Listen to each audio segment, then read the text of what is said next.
Shout out po. Shout out kay Gayes sa Bicolana. Please subscribe po. Gayes sa Bicolana. Ayan. Thank you po. Mabuhay. Shout out. Hello mga kalingap, subscribe nyo po guys sa Bicolana. Salamat.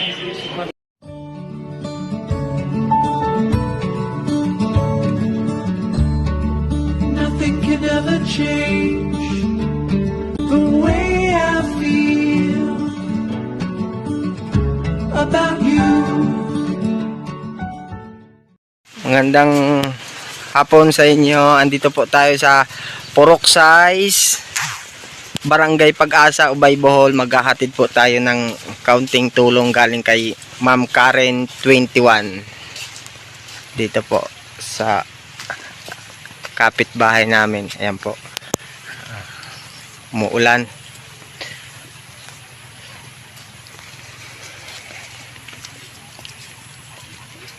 Ayan. Yan po yung bahay nila.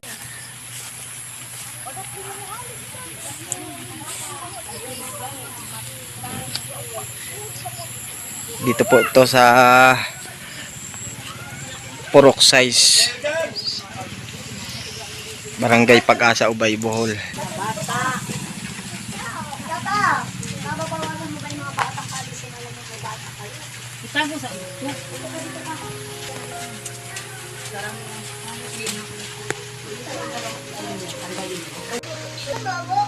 Magandang hapon ate.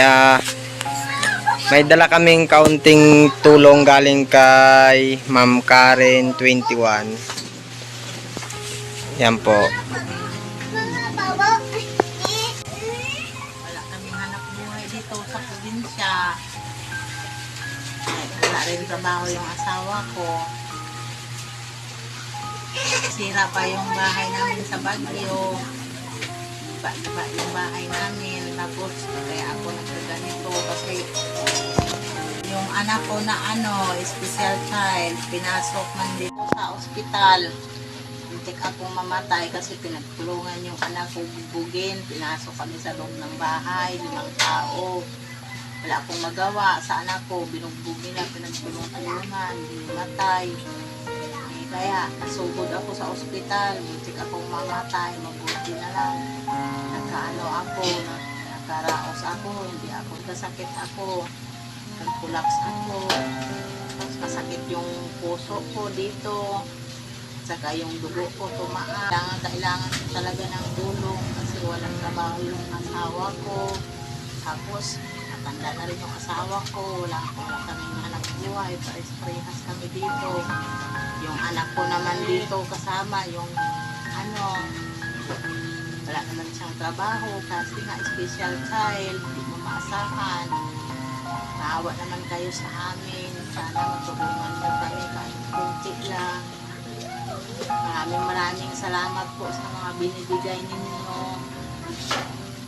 Marami pong salamat.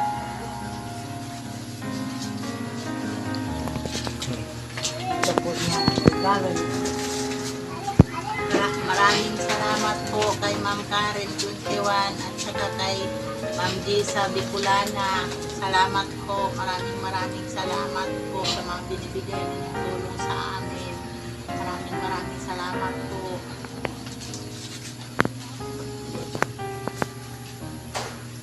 Ito yung asawa ko, may ito yung tanda na, wala rin trabaho. Ending.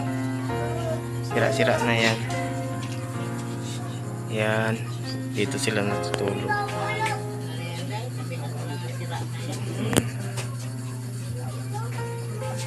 Wala na.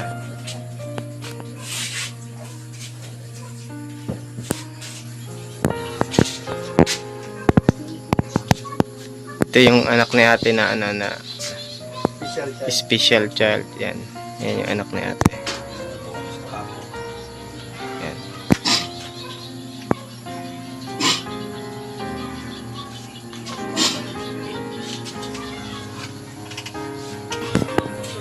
Ayan, tumutulo yung kusina nila. Ayan.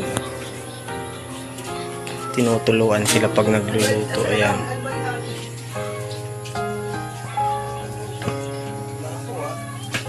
Ayan.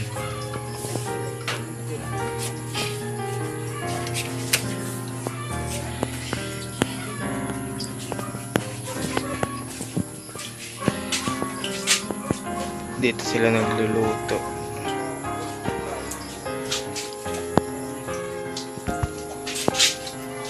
Ano nila yung pintuan dito sa kusina, yung ganyan lang. Yan.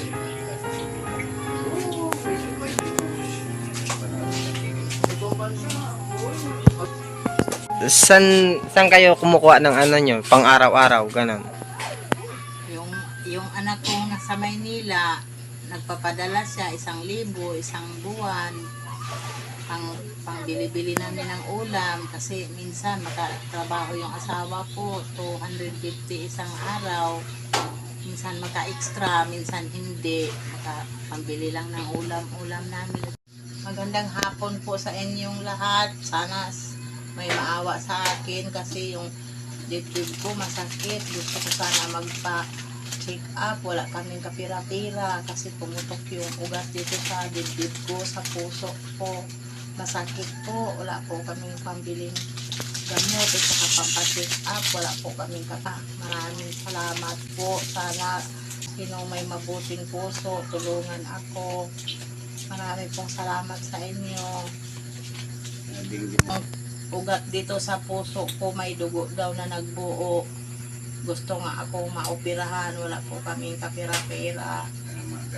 Sana kahit papacheck up man lang at saka pambili ng gamot, maawa po. Wala na po yung sakit sa puso ko, sa dibdib ko. Masakit po.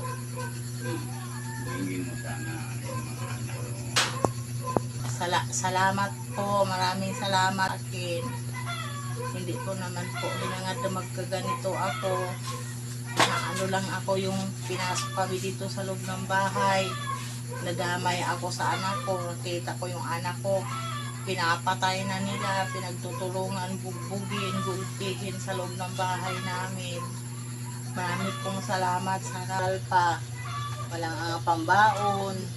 Minsan kakain lang sa umaga. Tapos uwi sa tanghali, kakain, wala nang baon-baon.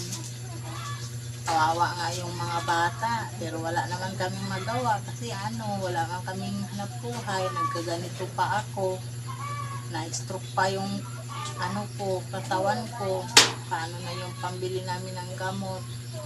Magpapaalam na kami, ate. Anong masasabi niyo po sa tumulong sa inyo? Maraming salamat po kay Ma'am Tiwan at saka kay Gisa Bicolana. Maraming salamat po sa inyo. Maraming salamat po. Pukang kanik, inanom nyo na. Yan po yung bahay nila. Yan, ito po.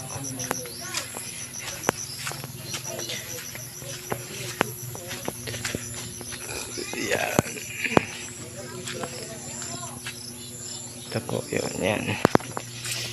Tapos ito po, ito dito. Yan po.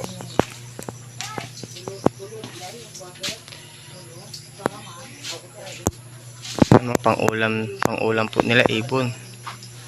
Ayan po. Gagawin nilang ulam yan. Yan.